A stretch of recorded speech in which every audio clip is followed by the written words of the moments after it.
Hey everyone, what's up?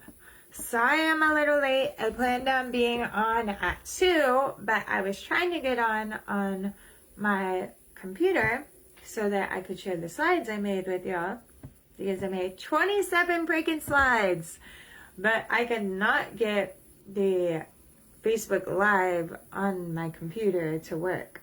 So yeah, that's been a little bit frustrating. So yeah, I just quickly hopped on my phone. We're just going to do it without the slides today and just jump into it all. So before we start, I want to be clear about what I'm doing, why I'm doing this, what it's meant for, and also what I'm not here for. So there's a lot of healers out there. There's a lot of inspirational and motivational speakers out there. But I'm not here to fix you. I'm not here to convince you of anything. And I am not here to overload you with information. There's information all over the place. And I think that's part of the problem. I know it definitely has been for me in some places in my life. It's like there's so much information. It's like, okay, which one's the right one? Which one's going to work for me? Which one's going to work for my specific situation? So, yeah. Anyway, my role today is just to hold a regulated container. Because when the nervous system finds new option, it can relax and see that, hey, this is safe, it's okay. Then it's able to find new options. And hold on 1 second, I'm trying to fix something over here. I had my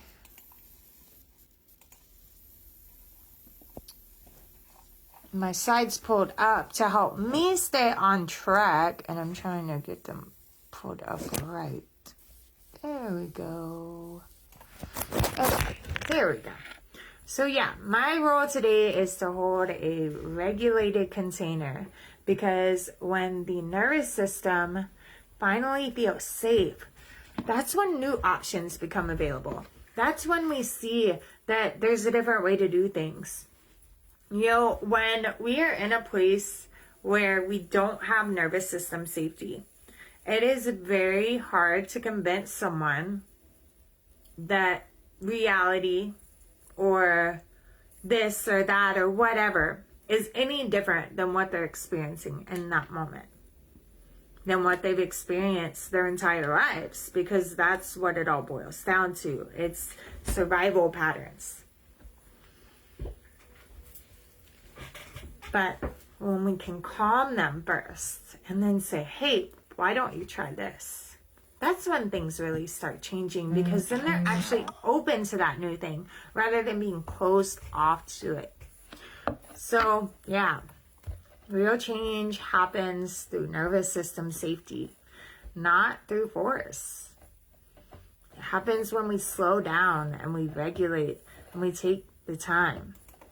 And if you stay with me to the end of this, I will help you understand all of this and make it make sense for you. So before we really get going, I want to slow this down for a minute. Go ahead and place both of your feet flat on the floor, and then maybe put a hand on your chest or your stomach if that feels comfortable for you. And I want you to take a slow, deep breath in through your nose. And when we exhale, we're going to exhale for longer through our mouths. And do that again. One long, slow breath in through your nose. And a longer exhale out of your mouth. So now I want you to just notice where you are. The room you're in, the surface that's supporting you right now. And just know that nothing needs to change. There's nothing to fix. There's nothing to know. Everything in this moment is exactly as it should be. That is not a meditation. That is what regulation looks like in real life. And everything that we're going to talk about today is an experience, not a performance. This is what I've learned through my journey in life, through trying to change, through thinking I had it all figured out, knowing I had the answer, but still not being able to do the thing. So if at any time you feel any resistance or confusion or any type of emotion at all, know that that's not a problem. That's just information. And that's one thing that I teach, is to use all of the things that we experience as information, as guides to help us go down the path we want and reach the things that we want in life. And that's one of the biggest things to remember. This work isn't about doing it right and getting it perfect. It's about really releasing what has happened to you. And knowing that they don't make you who you are. See, here's the thing. Most people don't fail at change because they lack discipline or they're not motivated. They fail because their nervous system is still running in survival mode. That's a really hard place to be. So many of us have been taught that if we understand ourselves, whether that be through therapy or mindset work or spiritual practices or whatever, but that if we just understand ourselves deeply enough, that we'll be able to change. That just because we have this amazing insight into our life, that means there's going to be this amazing, major transformation. But if that were true, then most self-aware people would not still be stuck. And I was definitely stuck. I grew up with lots of good influences mindset-wise of, how to have the right mindset. My dad was very into Tony Robbins and other people like him, and like what you put your thoughts into, that's what matters. What you believe you can do is what matters. I knew all these things. I grew up with that. Yet still, I was failing at it. It was not working for me. So, you've done the mindset work, right? And you've had insights that at that moment felt so big for you. And you thought that they would change everything for you. But then under stress, your reactions didn't actually change.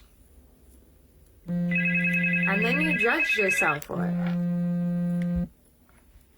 And that just, it doesn't work.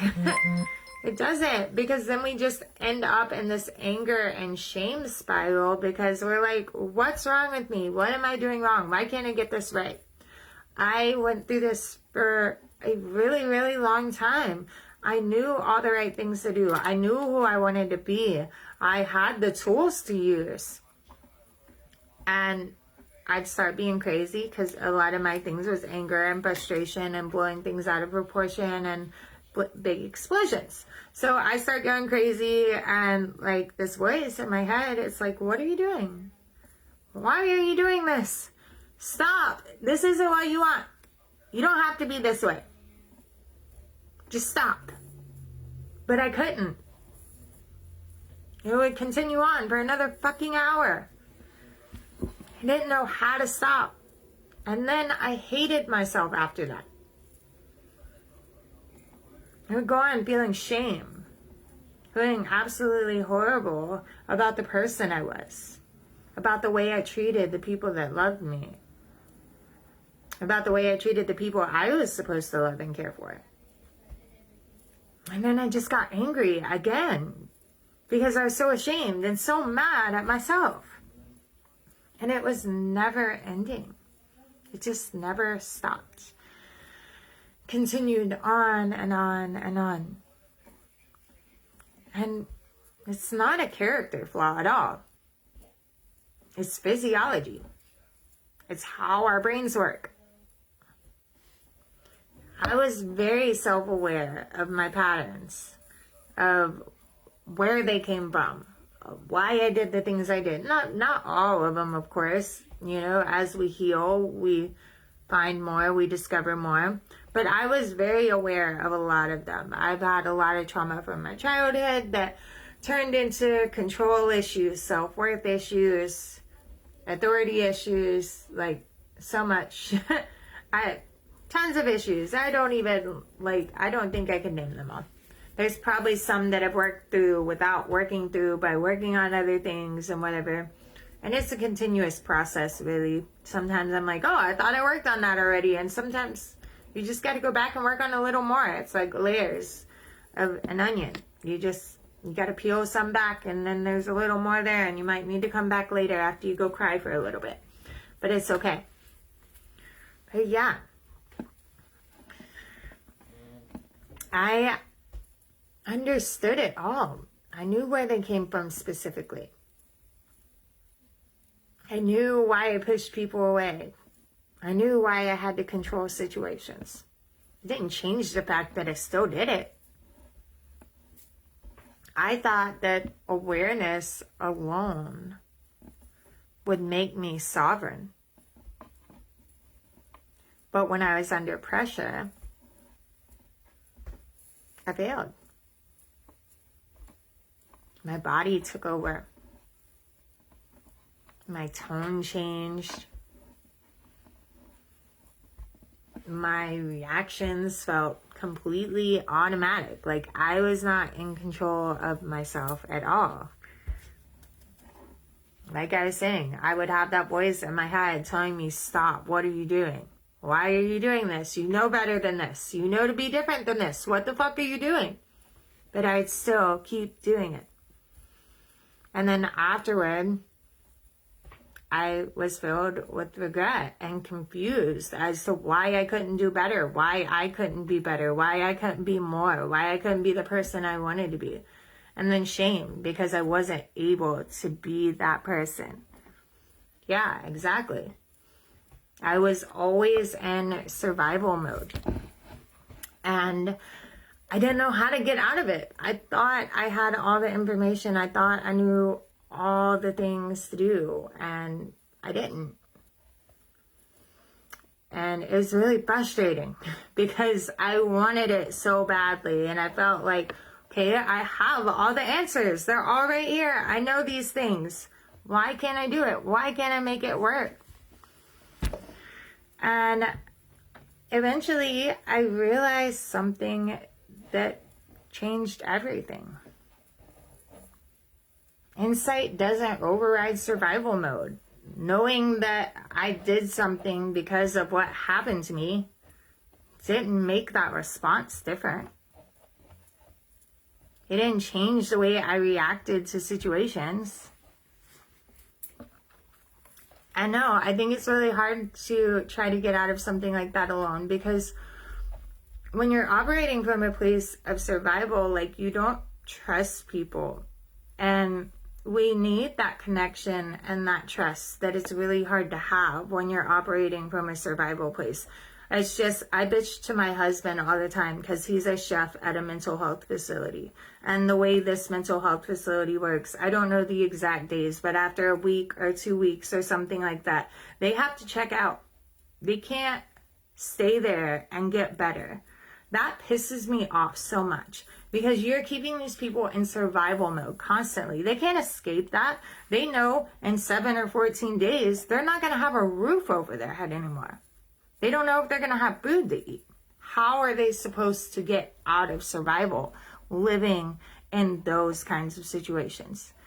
And I've experienced that myself. We were living in a hotel room and we were living like day to day. We were paying for the hotel the day before and then buying dinner with what little money we had left. And it was me, my husband, and our 3 kids. It was impossible to break out of survival mode at that time in my life because I didn't feel safe. I had to fight for my survival every moment. And when you're fighting for your survival, you can't actually make change. Yeah, I know that's one reason I want this business to be crazy successful, because rich people are who can actually make change happen. And I'm not there yet. And I really want to change things. And I know I can't change it all by myself, but I at least want to start a movement of change, especially in the mental health world and the way that's approached. Like, I also complain to my husband all the time about like what he's feeding these people. I'm like, okay, brain health, exercise, all these things. Yeah, these people aren't getting better. Duh. You're focusing on one thing that you're not even fixing. And yeah, I totally get that, Chris. I'm not going to go into detail because I don't want to trauma dump everywhere, but I went through a lot of, not as young as that. Mine started a little bit older, but a lot of it was around my family and my parents. And that created a lot of self-worth issues, a lot of control issues, a lot of trust issues, a lot of authority issues. And when you're in that place, it is so hard to even be open, especially when it starts at that young of an age, to be open to even like letting someone in at all or giving something a chance to help you change, to help you be better, is almost impossible. Because yeah, you can't get past the response that is survival. But yeah, I'm going to jump back into what I was saying. I'm supposed to be staying on track because I created like this thing that's going to be my new thing. But I'm always happy to talk. So yeah, definitely keep saying whatever you have to say to what I'm saying. But yeah, I spent years thinking that I was broken and that there was something wrong with me, that I should be able to be better by now, that I should be able to be different, that I should be able to do it. Like, why couldn't I? Especially because with my situation, me and my husband have been together since I was 18 years old. We both have very trauma-filled childhoods. And then we both caused a lot of trauma in each other's lives. We're still together today. We got married in October for our 15-year anniversary. Finally, officially.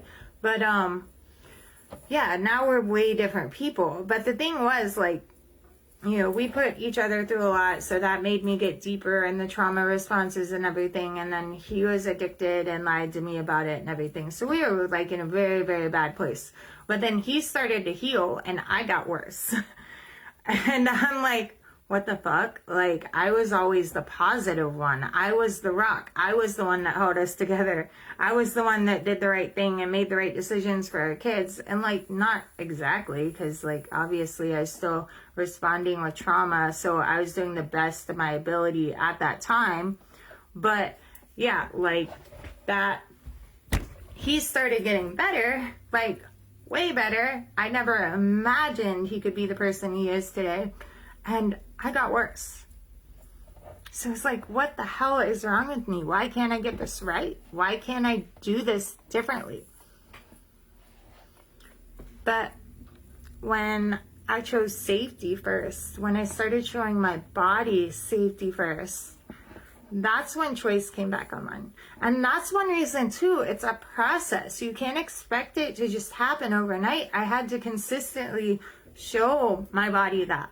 Luckily, my husband understood that as well. And he knows that he's had to consistently show me that the responses he would have back then aren't his responses now. So it takes time. But that's the moment when I stopped trying to control myself and I stopped giving my power away. I started leading myself. Because before, control was a big thing for me, and I realized that was part of the problem. So I needed to let go of control, and I needed to feel safe doing that. So I started with little things at a time. And just doing that, stop needing to be in control. What people don't realize is they could be so much happier if they just gave up control. Okay? We try to control all this shit that is way out of our control. We have no business thinking about it, no business trying to control it. We cannot do shit, right? But we're constantly worried about it and stressing about it and trying to control it and wasting our energy. And then we're depressed because we can't do anything about it, and sad because we can't do anything about it.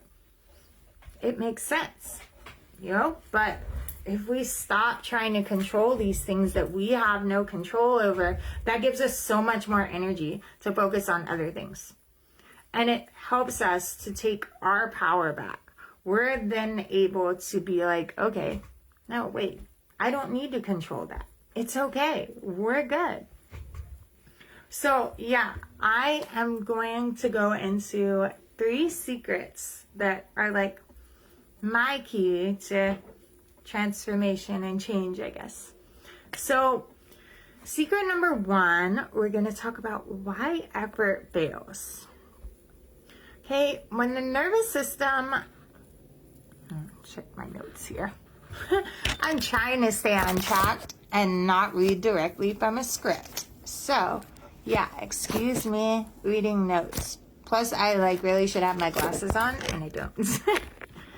So, when the nervous system detects a threat, whether that's emotional or relational or internal, it prioritizes protection over choice, especially when you've experienced a lot of danger in your life, a lot of dysregulation in your life. That's why we get this way, because when you experienced it back to back to back, that you can't trust people, that you're going to get hurt, all of these things, it's really hard to change your response. Because the world has shown you that this is how you need to respond. Otherwise, you're not going to be safe. And that's why you can know better and still not do better. The world has shown you that this is how you need to respond.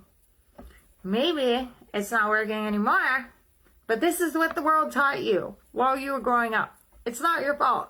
It's fucked up. The world is fucked up. And I'm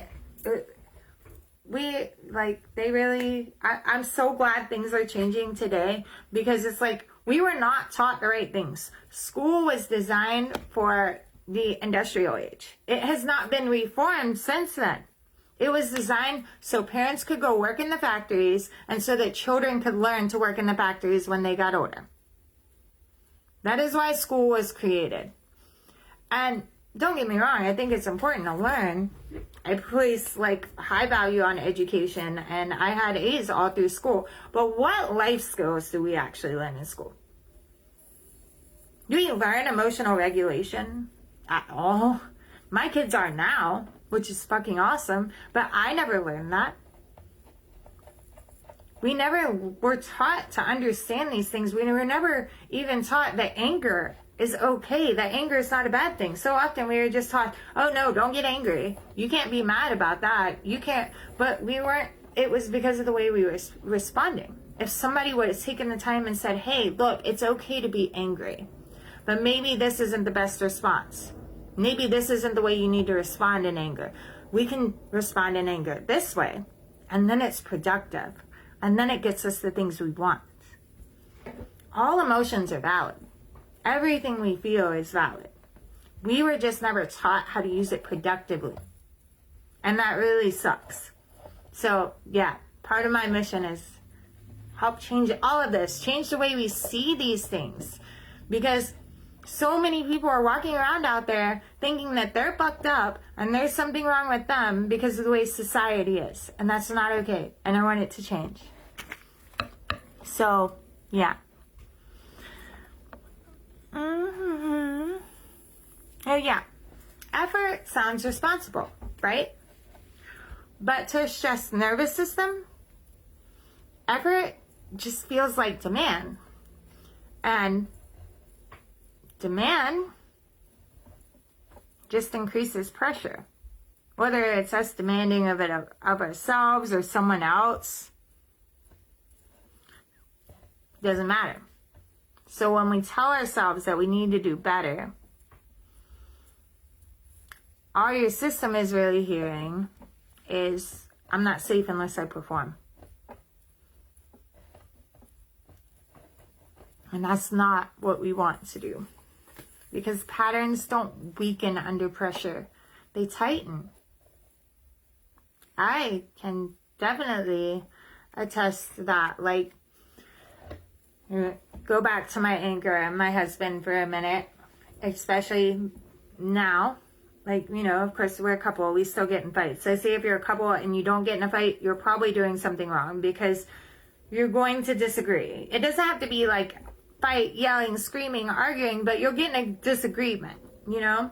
So when my husband would respond back with anger, I go further. I push harder. I get madder. But when he responds with, oh, you're allowed to feel that way. That's valid. That in itself is a pattern interrupt. And I'm just like, wait, what? I'm allowed to? Really? Oh, okay, hold on. Let me feel this way then. And then I'm able to move through it so much quicker, so much easier, because I'm not just being told, no, it's wrong. You can't feel that. And so often we do that to ourselves. So I think a big key is, or I know a big key is starting to watch the way you talk to yourself. Definitely. But, yeah. See, the nervous system defaults to familiar when it's stressed. Not what's ideal. A dysregulated nervous system cannot access choice. Okay? Seriously, a dysregulated nervous system cannot access choice. You're not able to. You're only able to respond. So, I want you to just take a second and think about it. And notice where you have been efforting instead of stabilizing. Where do you put in all this effort? You're still not getting results, but you put in all this work. And really, you need to just stabilize. In a world where we have so much to worry about and deal with, I want to show you why investing your time and your energy and transformation is worth it. Okay? Because what do you get out of this, right? You know, a lot of people are like, oh, well, I don't have time. Or, you know, I'll do it when I have more money. Or when things are going smoother. When this isn't going on. But what you're not realizing is how much this could actually change all of that for you. So I want to talk about the return on investment real quick.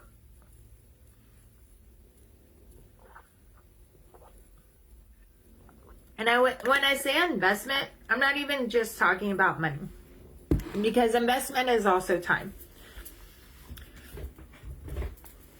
And it takes time to heal. So, before healing, okay, I don't like to call this healing because it's really not healing. It's a whole transformation of really so much. I don't think that we can just heal one area of life and be better. It takes mind, body, and soul healing to completely heal. And to me, that isn't healing, that's transformation. So yeah, let's stick with transformation. I just got to remember to do that. So yeah, before transformation, you're reactive under pressure. You're motivation dependent. And that motivation, you got a hard time sticking with it sometimes, which leads to inconsistent follow through, as well as long emotional recovery time. And typically, since a lot of people's issues, from what I've seen, seem to stem around self-worth, or not being deserving, something along those lines, that also leads to your career, your relationships, your money. It literally applies to every aspect of your life. Because after you're able to pause under pressure, you're able to make choices and choose how you respond instead of reacting to a situation. Consistency feels natural. And you're able to recover from emotional things and hard challenges or struggles that you're going through a lot faster. And you're also able to go after that job you want because you're not insecure, because you trust yourself and you know you deserve it. You know you're worth it. You're not sabotaging that relationship anymore because that's what you do, because you're stuck in survival patterns. It literally has changed everything in my life. Even just like, okay, before, the mindset stuff was great. I knew it. I understood it. I tried to be positive. Now, I don't even try. A challenge comes up and I'm just like, oh, it's time to expand. It's time to go to the next level. Like, don't get me wrong, I'd love some like challenge free time. But at the same time, with what I believe, like the challenges are for growth. I always want to be growing. I always want to be striving for more. Like, I am amazed at the person me and my husband are today. I can't wait to see who we get to be. It's incredible. It's fucking amazing. And I just, yeah, I want to share this with everyone because I know who I used to be. I know where I was. Like, and I mean, I did not believe, okay, the first time I did a manifestation exercise of like, oh, describe your dream day. I was like, this is bullshit. I can't describe my dream day. I'll never have the money to have the dream day I want. That was my thoughts when I tried to do that. Not anymore. I can have it all. Anything I desire, it is meant for me. And I'm meant to have it. And I believe that 100%, like to my core. I know I'm worthy. I would not be getting on live to talk about my coaching if I didn't believe I was worthy. Because I wouldn't believe that I could help you get past this shit. And see, that's not personality. That is capacity. I have increased my capacity for bullshit, for life, for happiness, for all of it. I receive so much more now. That's one of my goals for this year, to have bigger problems, because okay, I don't get nervous about going live on Facebook anymore, but I realize something like, okay, whether I am speaking on someone else's webinar, or I'm doing an in-person event, or whatever, it gives me the same amount of nervousness. Why not fucking go big? If the stress and all of that is exactly the same, whether I'm down here or I'm up here, I'm going up here and higher. Because fuck the little problems. We're never going to have a problem-free life. That's not a thing. It doesn't exist. And you shouldn't want that, because without challenges, there's no growth. So we want some challenges. I mean, think about how good it feels after you just accomplished something that you never imagined you could. Or when you overcome this obstacle that was so hard, you didn't know if you'd make it. How fucking good does it feel after that? Fucking incredible. Amazing. You feel so good about yourself. And if you're in survival patterns, that doesn't happen very often. So you like to soak up those feelings when you feel them, right? Yeah. It can all happen. It is truly incredible when your response to hardship is literally just like, okay, well, blessings are coming. Cool. Let's do it. And that's where I am in my life now. And I want to show other people they can have that. Like, I wake up excited for each day now because I get to do this, and I get to learn, and I get to grow, and I get to experience things. I wasn't like that before. I dreaded each day. I wanted to sleep all the time.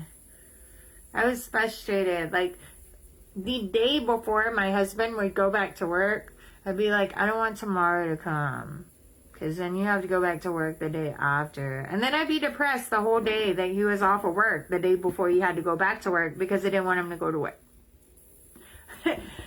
It made no sense. I know. So yeah, let's jump into secret number 2. How change actually happens.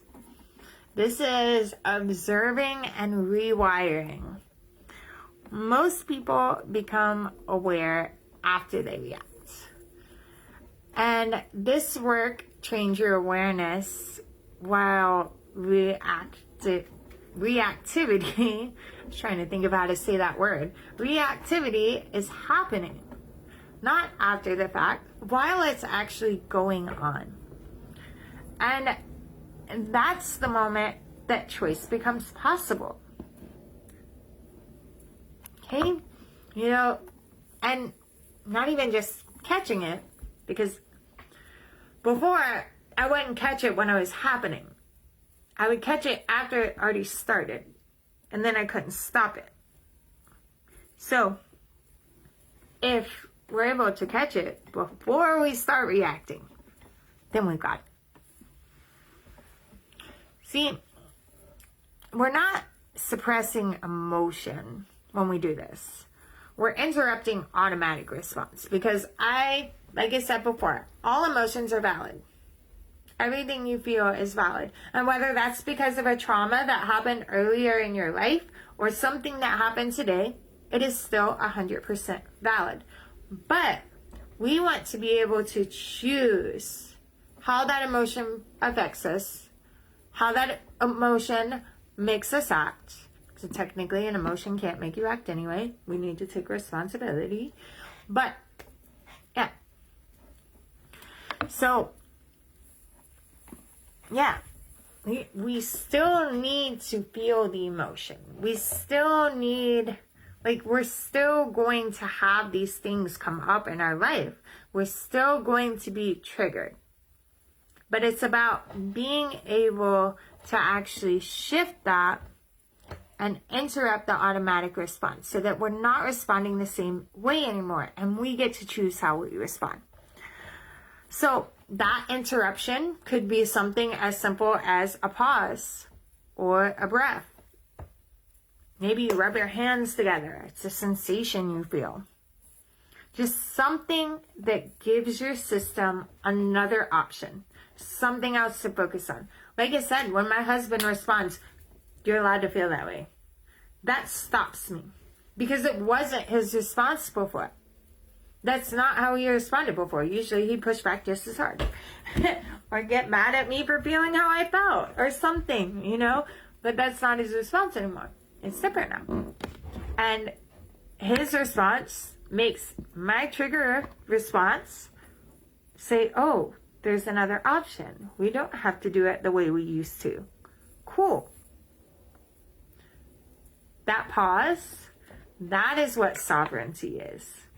And you'll hear me use that word a lot, because like my thing that I'll introduce at the end of this is called From Survival to Sovereignty. See, when you repeat regulated responses, they start to become your new default. We start training these things to be what we do instead. And it's not because you force them, but because your system learned that it's okay, that it's safe, that this works.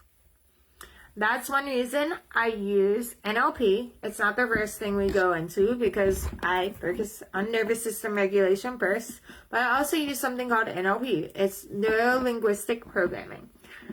It helps us create new neural pathways in your brain faster, so that those patterns start changing. Way easier, way simpler, way faster. One that I really, really love is a belief change. Because when I can help someone change their beliefs around their self-worth, it is amazing what happens in their life. It is amazing what happened in mine. That's for sure. So, yeah. When you repeat regulated responses, they become your new default. Because they're safe now. You taught your body that this is okay. You taught it that you don't have to respond or react in the same patterns you've been reacting. You learn that you get to respond instead.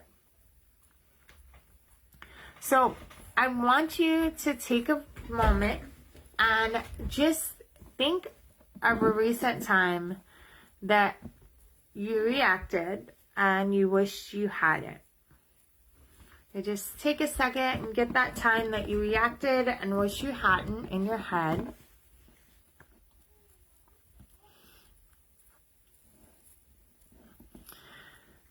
All right, and I'm sure that brought up some feelings, right? Brought up some tension in your body, possibly. So now, I want you to imagine that same moment.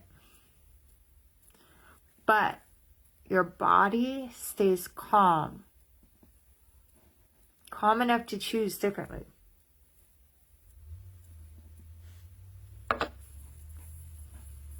I want you to notice what just shifted. Maybe your chest isn't as tight anymore. Maybe you're not clenching your jaw. You let your shoulders drop and relax. Oops. Oh gosh, I've gone way over apparently, so I'm gonna finish this up quickly because I have a class to get to. But yeah, notice what shifted in your body. Notice what feels different. That shift that you felt, that is regulation creating choice. And you can do that in real time. So, my last secret is why this process.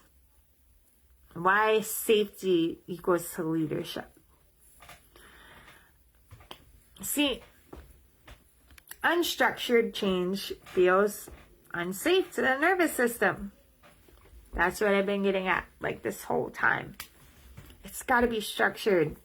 It has to feel like it's safe. So, structure reduces uncertainty, which reduces fear. Because uncertainty, that keeps survival mode online. So this is my thing that I call the sovereignty shift. First, we stabilize the nervous system. And then we observe patterns in real time. Then we get to rewire those responses with support like NLP and other tools. And then finally, we're able to lead ourselves, applying all of these things we've learned in real life under pressure. See, that is how change becomes predictable instead of emotional. Self-trust isn't built by promises. It's built by repetition. I am big on don't say sorry. Don't tell me something if you don't mean it. I don't trust your words. Show me. And I've gotten out of that now. I'm way better about that because I worked on my trust issues a lot. But that's what our body needs from us. It needs us to show us. It needs repetition so that it knows that it's safe, so that it knows that it's okay to have new patterns. When your system knows that it can handle pressure, that's when trust will become automatic. And that's the difference between motivation and leadership. Self-leadership. Being motivated, it's usually hard to keep at it. It doesn't last forever. If you're motivated all the time, you are extremely lucky. I'm not. I struggle with it. And it sucks because I have so much fire and passion for the things that I love.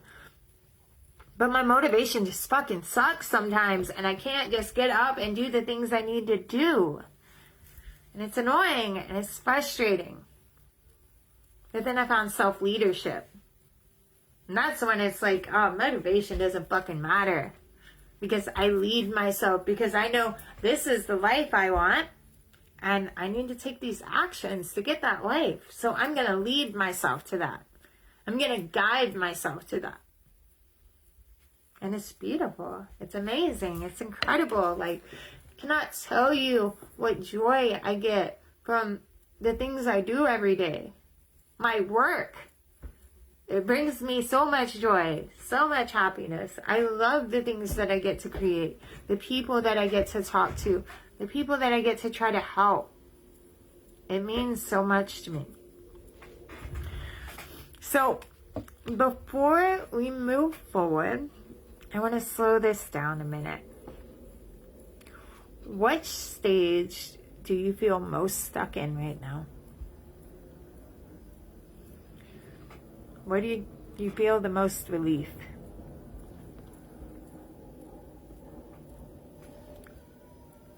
See, awareness without integration just becomes more information. So knowing this and embodying this are two very different experiences, right? It's what we've been talking about this whole time. So, if you responded instead of reacted, how would your relationships change? If you trusted yourself under pressure, what would open up for you? This work doesn't just help you feel better. It gives you the time, the energy, and the trust in yourself back. You know how much time I save since I don't doubt myself? I would spend so much time debating decisions. Let me tell you, I was the most indecisive person. I didn't order my own food at the restaurant when me and my husband got together. I wouldn't order pizza on the phone. I still don't order pizza on the phone because everybody does it online now, right? But They made it easier for me to be that way. But no, I did not like making decisions, and I did not like talking to people. Now I run a fucking business, and I'm on my Facebook Live most days starting now. Yeah, like it's crazy. Yeah, this work doesn't just feel better. It gives you your life back. It gives you yourself back. It gives you your leadership back. So if it's okay with you, I'd like to share what I've created to help support people in this process. So I'm just going to go into this really quickly and not super deep this time because, like I said, I have a class I'm supposed to be in right now. So yeah, I'm just going to run through this really quick. But for those who want support walking through this process, I created a 12-week container called From Survival to Sovereignty. And I want to be clear. This is not about learning more information because that's not going to fucking help you. It's about building capacity. It's going to be truly transformative. And here, I'm going to go ahead and give you some of the values that you'll gain from this. So one is stability. You'll stop living in emotional whiplash. You're able to recover faster from emotions and your own anger and shame. Your system learns it's safe to slow down or even stop. Wouldn't it be beautiful to know that it's safe to stop? This alone changes how you experience every area of your life. Now, value number 2 is self-trust. You don't have to guess how you'll respond anymore because you know. You know you can trust yourself. You don't have to worry you're going to say the wrong thing or do the wrong thing. You know you can trust yourself under pressure now.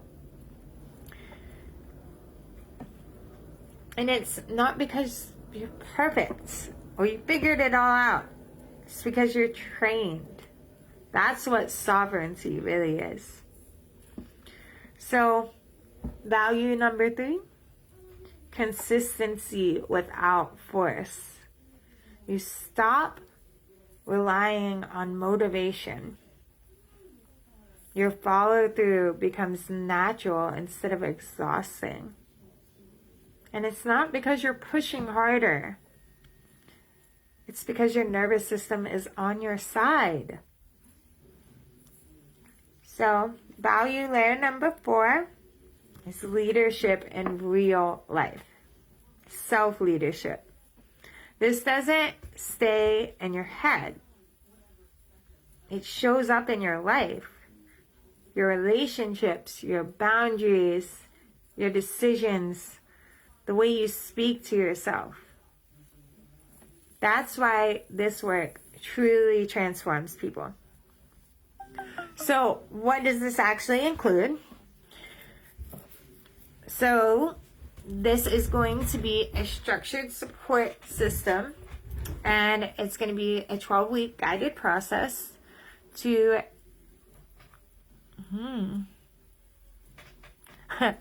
okay, yeah, not 2. So I was wondering, I was like, wait, that doesn't sound right. So change is paced and sustainable. So the way it's going to work is we'll have weekly teachings and meetings. For part of it, we'll be going through NLP. So the NLP sessions will strictly be one-on-one sessions. So for those, we'll have 1 week of group and 1 week of one-on-one. That way, I can work directly with you as well as in a group. And actually, because the NLP sessions cannot really be done in a group setting. Those have to be done one-on-one. You'll also have all recordings. See, I'll do information videos, and we'll also have calls. So you'll have access to all those recordings afterwards. you're going to get a total of 7 one-on-one sessions. We'll have a one-on-one session in the beginning so that I can get to know you and what you specifically need. Start making a plan for what specific NLP techniques we'll use together. And then you will get, the rest of them will be like halfway through. And they'll all be NLP sessions. Also, something that's very important to me, there's some NLP sessions, like an emotional release technique, where you have to release emotions in a certain order. So if you need to get through one that's later down the road, I might need to do more sessions like that with you. And there's still other types of sessions I'd want to do. So if I feel that it's something that is needed, I will add more sessions at no cost at all. It's really important to me that you get the transformation that you need, not that we stick to, oh, you're only getting this many, you have to do it in this many. I want to make sure this works for your nervous system and isn't going to overstimulate you or anything like that, and still be able to give you everything that you need. Okay, there will also be 3 distance Reiki healings, one in the beginning, middle, and end. That way, you're clearing away all that stagnant energy and getting flowing again right. Like I said, it takes mind, body, and soul to heal, not just one. Just one isn't going to cut it, so we're going to get it all. You'll also have a private integration space. This isn't really going to be, it's going to be like a Facebook group, but it's not really to chat in. It's more for me to give you more support, more little rituals you can do, more a morning practice you can do, things like that that will support the program, but may not have direct time to discuss in the program. This is going to be a very limited group size. I only want 8 people because I really want this to be transformative, and I really want the chance to get to know each and every one of you and make sure that you're getting everything you need. This is not a quick fix. That is why it is 12 weeks. This will repattern your brain, your life. This will change everything for you. I know that, because I've been through it, and because I've seen other people's lives change, and I've just watched. I'm online all the time, and I'm in a lot of mental health groups and trauma groups because that's what's close to my heart, obviously. And all the time, I see the same problems just repeating in everyone's lives, and I just want to be able to help, because I had the same problems, and I'm different now. I'm a totally different person, and I want to help you find that too. Yeah, it's amazing. And if you're not looking for something so long, I do have coaching packages that are a 3-session and a 5-session coaching package. And if money is ever an issue, and that's why you're not taking the leap, please message me and we will try to work something out. Because I lived in poverty, and I saw so many people that I'm like, if only I could work with that person, they would change my life. Everything would be different. Everything would work like I needed to. If only I could work with that person. And yeah, that person wasn't the answer, obviously. I figured it out. But I don't want to be that for someone else. So if money is an issue, definitely feel free to send me a message and we'll talk and figure out a way to make this work for you. So I just want to ask, would support like this make it easier to actually follow through? And not just follow through once, but consistently. So whether you join or not, I want you to notice this. Your nervous system just experienced a new way of learning. A different pace. A different relationship with change. And here's what matters most. If you felt even a small increase in calm, even just a little more clarity, even just a moment of choice where there used to be reaction. It's not imagination. That's capacity being built just by doing this. So based on what you just felt today, ask yourself, do I trust myself more or less than I did an hour ago? Little more than an hour now. That answer to that question is your signal as to whether this is meant for you or not. Now, I'm going to jump off from here so I can get to my class that I'm running late for. I've got my speaker training because I'm going to be in a competition to be next top speaker. Woo! I'm so excited. Much love to you all. And remember to check out my Alchemy of Self show. That'll be a 10-15 minute show I do every morning. Bye, guys.